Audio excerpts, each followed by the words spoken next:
Hello, ladies and gentlemen. This is Eddie Marcus again. I want to take a moment and speak to you about living. The message that I want to present to you is live. Oftentimes, I've talked to you about things that would promote peace and prosperity and joy. I talk to you about people coming together trying to eliminate that which keeps them divided, that essentially they want the same things, and the thing that keep them from each and all people being satisfied is that division, and trying to see if you can get them to understand some of the principles that are designed or working or against them that allows them to keep going on over the same old path, accomplishing nothing. And yet, you find that it's a difficult thing to get people to come together on any of those terms. It's always somebody wants to outdo someone else or down another. And this is the way that we identify all kinds of things throughout our society, and people identify them from every perspective of life, and they talk about them, but very seldom come up with solutions. And so, when you think about that being a failure, you might even think about going, I have, in the spiritual realm, and asking people who believe in a greater power than just us. But what you really find, even in these situations, that these people who have that higher power are divided as well within these other groups, all of these other various groups that are divided against another. So those who represent religion or God or whatever superpower are just as divided as the number of churches that they have. And so there's no substantial power there. But I would perceive that this existence has some real solutions always at hand for those who are tuned to that frequency. And I say that because even if the whole world goes against everybody and you, that does not and have any power over your peace and your heavenliness unless you give it to it. You might try to change yourself and find it a hard thing to do. You might try to change your family. You might try to change your city. You might try to change your congregation if you're a preacher. You might even try to change the world. And all of those things turn against you. But that and that alone is no reason for you to give up your heaven, to give up your paradise. See, what I'm saying to you is this. Live.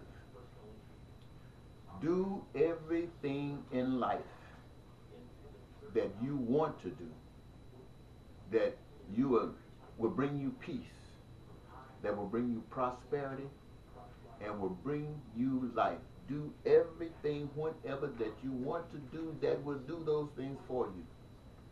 But be guided by a couple of principles. First of all, do whatever you do, and I'm sure whatever you choose to do, you're going to like it, otherwise you won't choose it. Do it to the very best of your ability.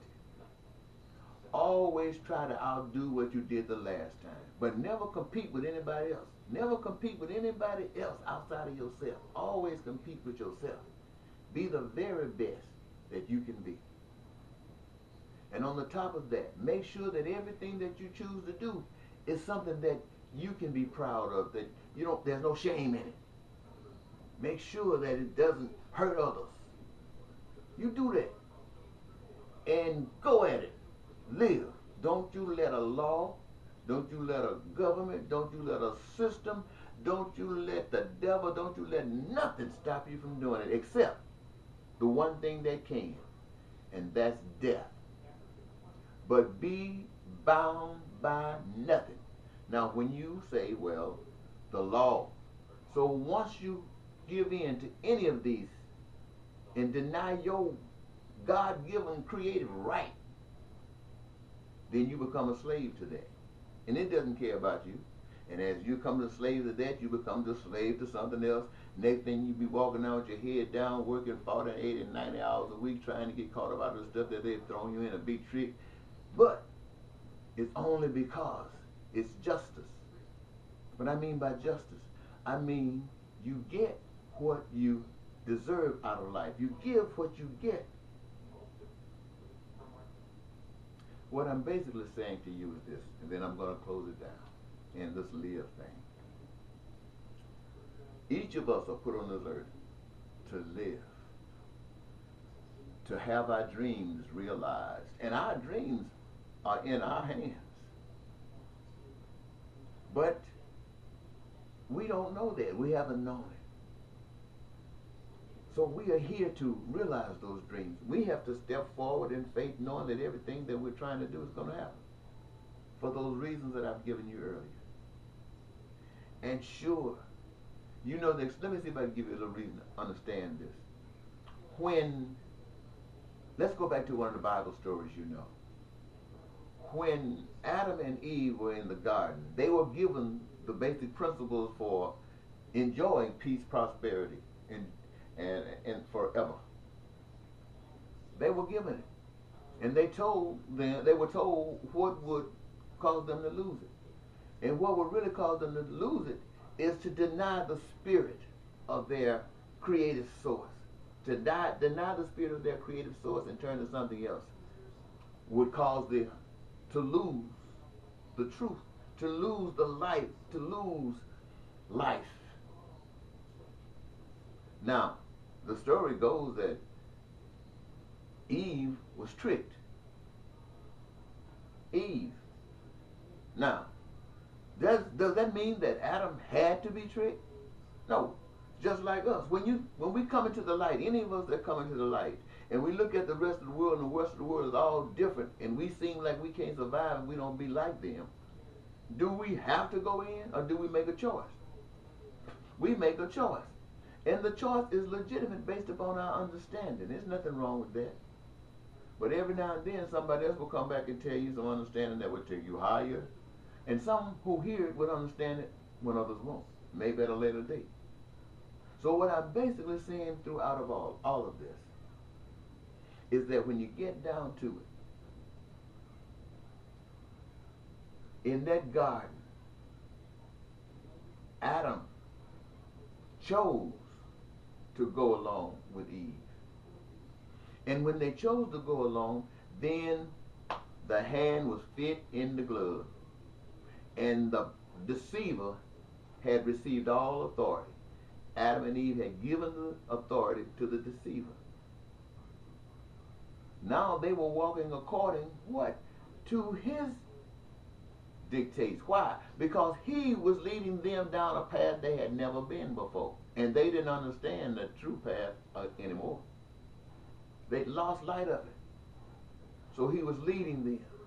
So what I'm saying to you today is basically, hey, and I guess life is saying to you, let the world be as it may. But you ain't nothing until you find yourself. You are nothing but a slave until you find yourself. And when you find yourself, you still got a choice.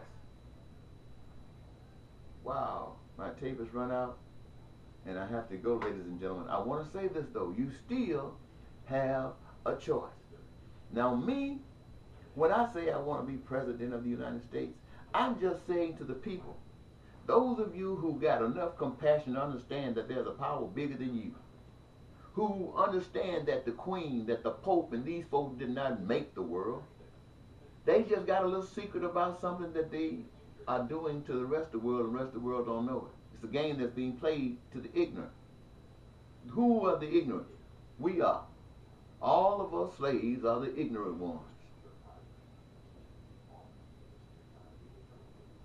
Anyway, get my next tape. I know I got you raised up now, huh? I hope I do. Because I don't want to be one just talking about what the problems are. We all know what the problems are in the life that we live, but we want to know how to get out of it. And I'm tired of, well, I don't even want to hear any of that stuff that's been coming at me for 60 some odd years. It got to be new. I don't want a preacher come telling me unless he's laid his hands on somebody and they get well. And I'm not talking about playing games. Why? Because I have a relationship I have a relationship, and it's fine for me. And I can tell you about it. I'm not going to tell you what somebody else said about it. I mean, I might use it as a reference for those of you who won't trust nothing else. But I can tell you the songs. I can sing the song for you. But I'm not going to do it today. It's kind of late, and some people here in the studio are asleep, and I don't want to get happy and start running all over the place. But until then, remember, I still want to be the one who, and the only reason I want to be president, ladies and gentlemen, if there was somebody else that was running for office who really not only cared about the American people and the rest of the people of the world, but who had a vision themselves already and had this vision for so long it's just tripping. It's like a part of them without even thinking.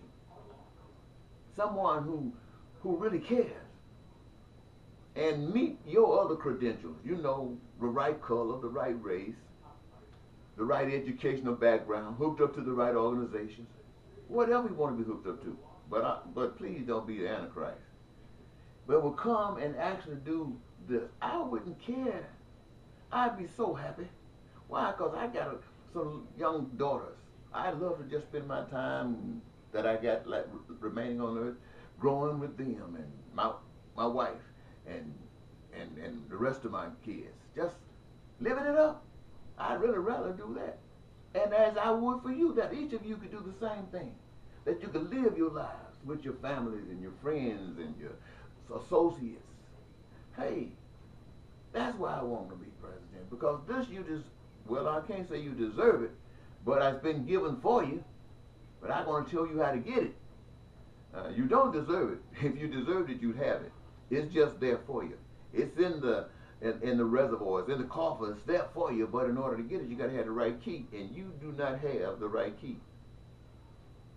You don't argue with me, do you got the right key? I don't think so. That's why we're in this predicament. So anyway, ladies and gentlemen, until next time, remember, I